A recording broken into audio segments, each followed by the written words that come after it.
Hey Boo, today I want to talk about manifesting like Dolly Parton.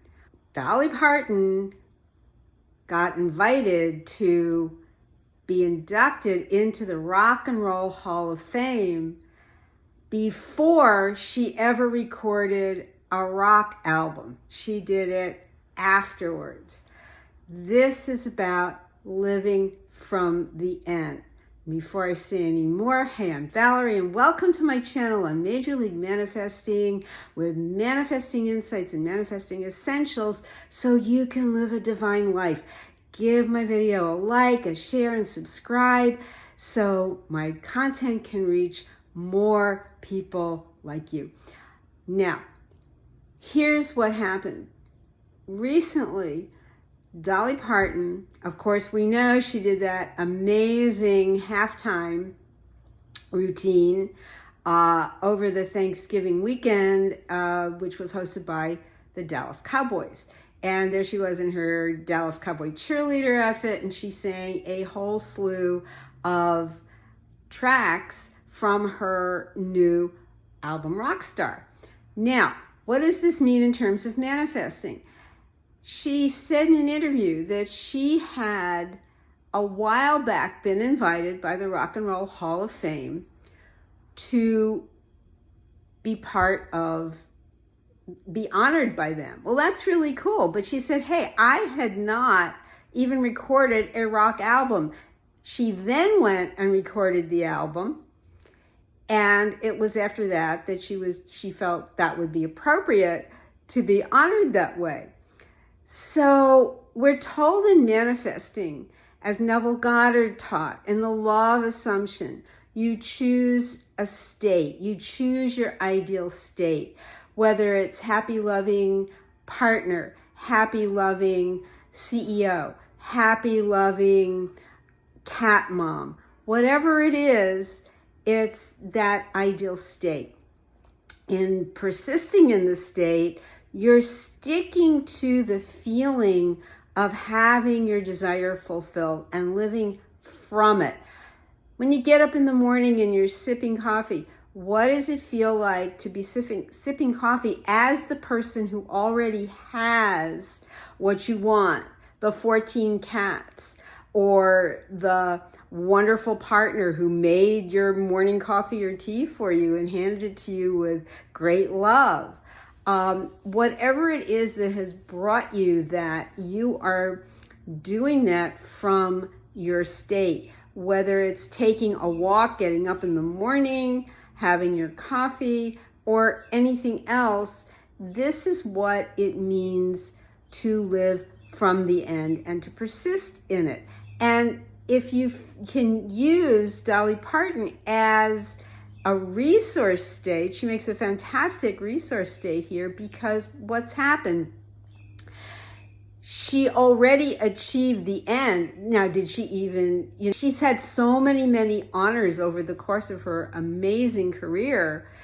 And now this extra honor has come to her even before she even had the idea of having produced a rock and roll type of album.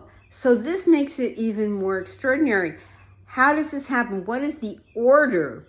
Now we begin to take a look at, well, what is the order of things happening? We're looking at assume the state, remembering that creation is finished, as Neville taught. As it says in the Bible, on the seventh day, God rested. There was nothing more to be done. Everything was created. So we're choosing the state that reflects what we want. And in that state, whether you call it state of consciousness, state of being, what your mindset is, all of these things come together to make up what you want. And from that, you are living from already having it. A Course in Miracles says there is no difference between being and having. To be that thing means you have what it contains, what it is that you wanted. You already have it. So your external world is simply going to be a reflection of that. It's the after effect of that. It's not coming before. It already was created in your divine imagination. So in the same way, it already was created for Dolly Parton to be in the Rock and Roll Hall of Fame.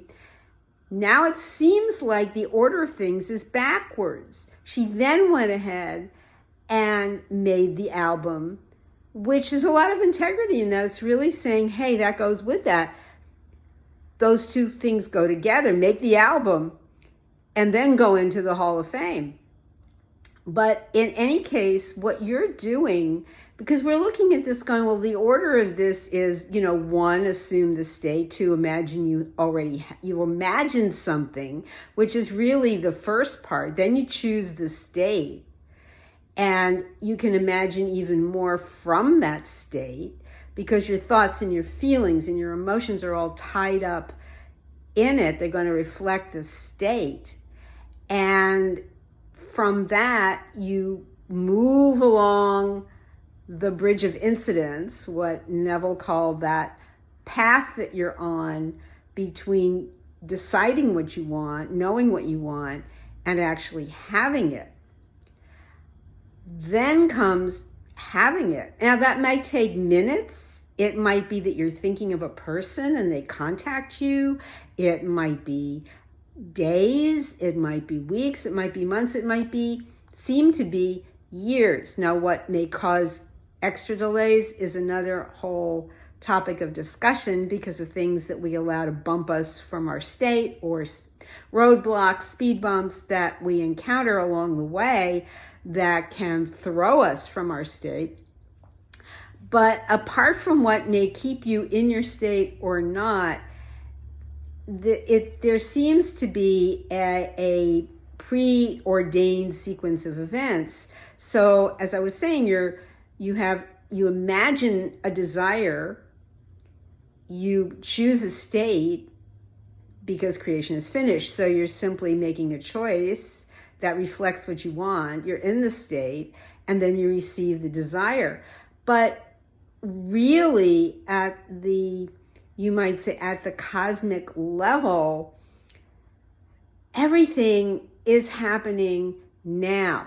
And the 20th century philosopher and teacher Alan Watts has talked about that. Everything is happening at the same time. If you're familiar with the movie that came out with Michelle Yeoh, Everything Everywhere All at Once, is another way that the makers of that film were playing with the idea of jumping from one universe to the other, kind of a play on Vadim Zeland's reality transurfing, or quantum jumping, which was Burton Goldberg's methodology. So a lot of these ideas are playing in, that are kind of circulating, and they've played into that. But the concept is that everything is all now. Alan Watts often talked about that everything is now.